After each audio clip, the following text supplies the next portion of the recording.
ये सोचना होगा, हम लोगों को ये प्रण करना होगा कि इसको हम आगे तो हम बढ़ाएंगे, लेकिन वो क्या कदम उठाएं। जिस विषय को हमने लिखा हुआ है कि सामाजिक न्याय हमें तभी मिल सकता है जब तक उसका हम समाज में परिवर्तन तभी कर सकते हैं जब तक सामाजिक न्याय ना हो। और सामाजिक न्याय क्या है, पहले तो इसी पर विचार करना होगा। सामाजिक न्याय तब होता है जब किसी समाज में आर्थिक और सामाजिक विषमताएं न्यूनतम हो जाती है, इसका मतलब बहुत कम हो जाती है। लेकिन अगर आज हम समाज पर नजर डालें तो आज आप देखेंगे कि समाज कहाँ से कहाँ जा रहा है। कहीं ना कहीं इस सब के जिम्मेदार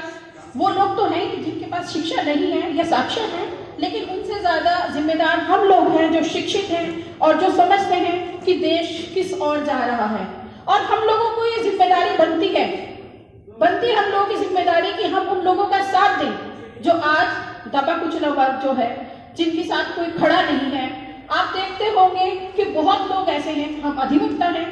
हम लोगों की तरफ कौन लोग नजर जमा कर बैठे हैं, कौन लोग हम लोगों को उम्मीदों से देखते हैं। जब तक हम अपने लोगों को साथ नहीं लेके चलेंगे और हमारा वो आम जनमानस वो एक बहुत बड़ी तादाद में भारत में कारागार में है, जो कि जिनके पास जिन्होंने ना तो कोई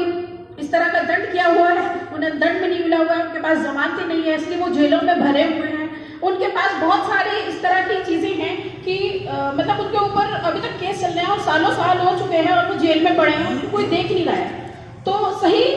तौर पर हम इस दिन को खुशी से तभी मना सकते हैं क्योंकि हमारी तरफ लाखों निगाहें देख रही हैं कि वो कौन आएंगे जो हमें यहाँ से बाहर निकालेंगे। और हम लोगों की ये जिम्मेदारी बनती है, मुझे पता है इससे सभी का रोजगार भी जुड़ा हुआ है, लेकिन अगर सारे अधिवक्ता ऊपर से लेकर नीचे तक भारत के ये प्रण कर लें कि हम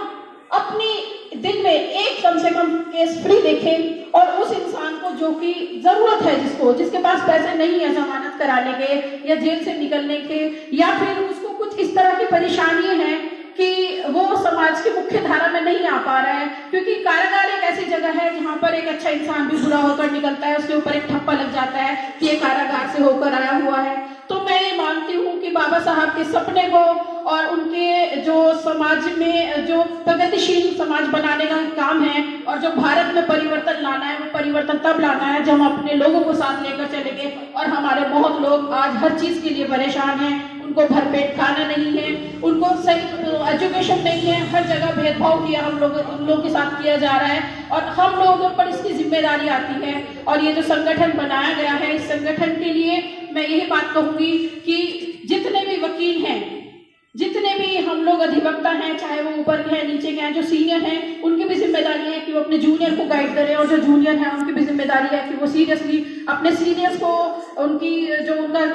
ज्ञान है उसको वो ले, क्योंकि जो उनका तजुर्बा होता है वो तजुर्बा आपको बहुत मुश्किल से प्राप्त होता है। तजुर्बा तभी होता है जब हम ठोकरें खा लेते हैं। तो मैं ये कहना चाहूंगी, तो बाबा साहब भीमराव अम्बेडकर के इस सपने को अगर हमें पूरा करना है और इस देश में परिवर्तन अगर लाना है, हमें इस लड़ाई को लड़ना है जहां हमारे लोगों को दिमाग से खेला जा रहा है, उन लोगों के दिमाग को कहाँ लाया जा रहा है कि आज उन्हें धर्म के आधार पर लड़ाया जा रहा है। आज हमारे लोग जो है वो अपने लिए नहीं, अपने समाज के लिए नहीं, इन चीजों के लिए नहीं वो फाइट कर रहे हैं, वो फाइट कर रहे हैं धर्म के आधार पर। क्यों? क्योंकि वो उनके पास काम नहीं है। अगर काम नहीं है तो उनको 50-60 लोगों का या 100 लोगों का या 1000 लोगों का हुजूम सिर्फ एक बात पर आ जाता है कि हम इस चीज के लिए प्रोटेस्ट कर रहे हैं, आप आ जाए उस चीज के लिए। लेकिन क्या वो इंसान भीड़ चाल में समझता है कि जिस चीज के लिए हम इकट्ठे हो रहे हैं वो चीज हमारे लिए कहीं जहर तो नहीं है?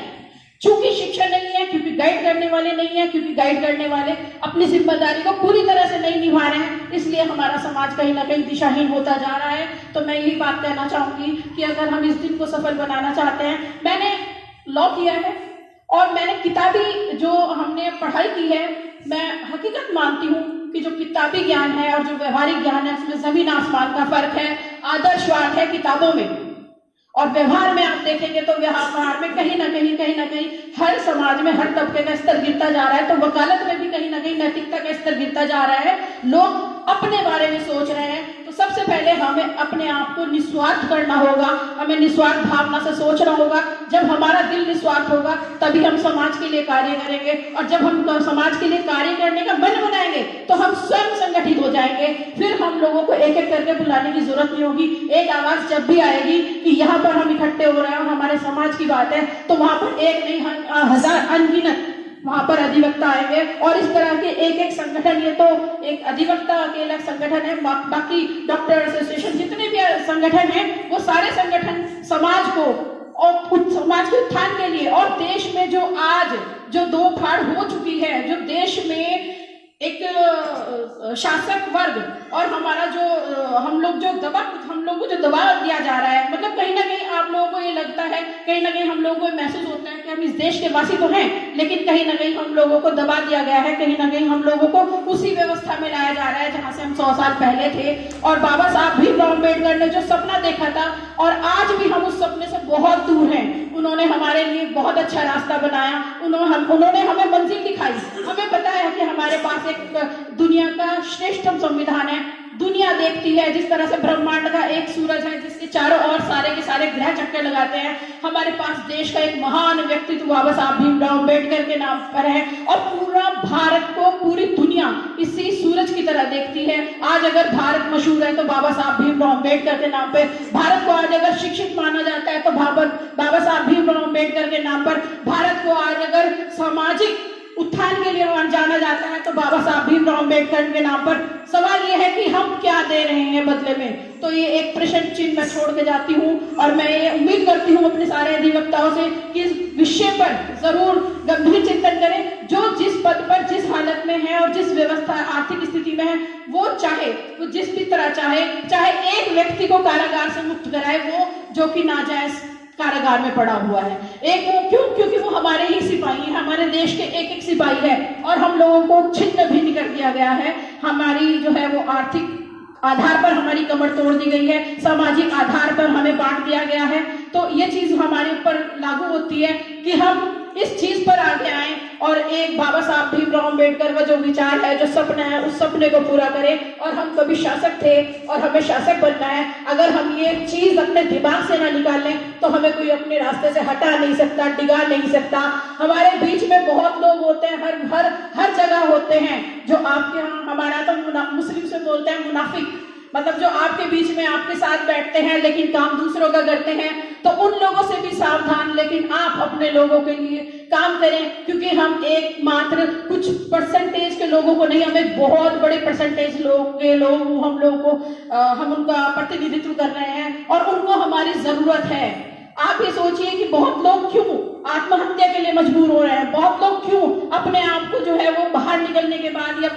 जब उनको खाना नहीं मिलता, जब उन्हें कपड़े नहीं मिलते, फिर वो गलत रास्ते पे, कहीं ना कहीं हम इस चीज के जिम्मेदार हैं कि हमारे वो लोग जो हैं वो गलत रास्ते पे जाते हैं, वो अपराध की तरफ जाते हैं, वो मर्डर करते हैं। तो उस चीज को रोकने के लिए जरूरी है कि हमें बाबा साहब के संविधान को मजबूती के साथ पकड़ के रखना होगा। उसको जिंदा रखने के लिए हमें कदम से कदम मिलाकर लड़ाई लड़नी होगी। और आज समाज को जरूरत है, हर तबके की, हर उस शिक्षित वर्ग के कंधे पर ये जिम्मेदारी है और मैं उम्मीद करती हूँ कि सब इस जिम्मेदारी को निभाएंगे। और वामन मेश्राम जी जो ये भारत मुक्ति मोर्चा के तहत जो देश में एक क्रांति लाए हुए हैं, मुझे बहुत खुशी हो रही है कि मैं ये भी जानती हूँ कि कोई भी रिजल्ट एकदम नहीं आता। कोई भी रिजल्ट आने के लिए, एक अगर हम बीज भी खेत के लिए बोएंगे, खेती के लिए, तो उसको भी 3-4 महीने लगते हैं जमीन से बाहर निकलने के लिए। मुझे पता है ये इंस्टेंटली कुछ नहीं होगा, जल्दबाजी में कुछ नहीं होगा, लेकिन ये जब भी होगा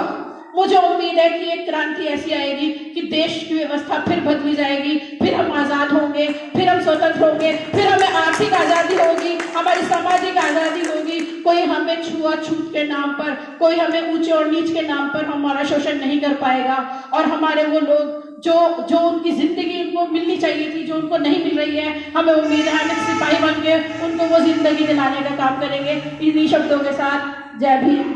जय मूल्यवान।